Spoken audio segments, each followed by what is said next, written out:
What I just briefly wanted to tell you all, and I'm sure you've seen the motion, is that we had charges pending against 3 defendants, Bright, Trevere, and Smiley, for the death of Allison, who was killed at a birthday party. And the reason that we dismissed that case, the case was based on the testimony, even though there were probably 100 people present, of 3 eyewitnesses. 2 of those eyewitnesses we cannot find. One, I believe, has left the state. The other has a warrant issued for her arrest, and we can't find her either.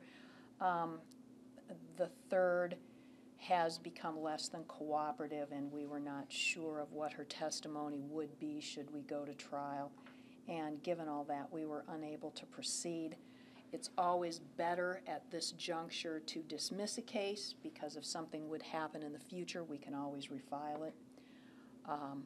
But the longer you let a case pend without finding witnesses, you only have so much time to bring a case to trial, and we were eating up those days waiting for these witnesses to be found. So even though it certainly wasn't what we wanted to do, it certainly wasn't what Alana's family wanted us to do, but under the circumstances, it was the only choice. But I guess what I really want to say is what this case points out to all of us. This will never be a safe community until people are willing to come forward and tell the police when they see a crime happening. There were probably between 50 and 100 people at this birthday party. 3 of them came forward. You cannot tell me that more people didn't know what happened. When we have eyewitnesses who cooperate with us, I think you can see from the past couple of homicide cases we've tried, the triple homicide on Lily Street is a good example, how successful we can be when the public chooses to be involved.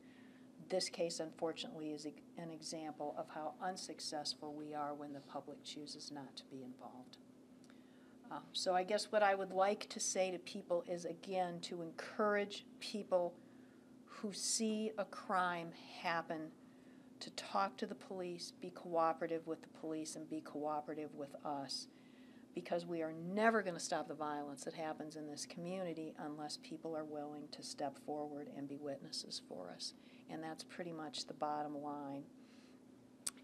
The other thing that I think I know I am going to be speaking with our representatives on is maybe some stricter penalties for cases where there is not an intended victim, but there is a victim nonetheless of gunfire, even though that person was not the intended victim, because clearly Alana was not the intended victim.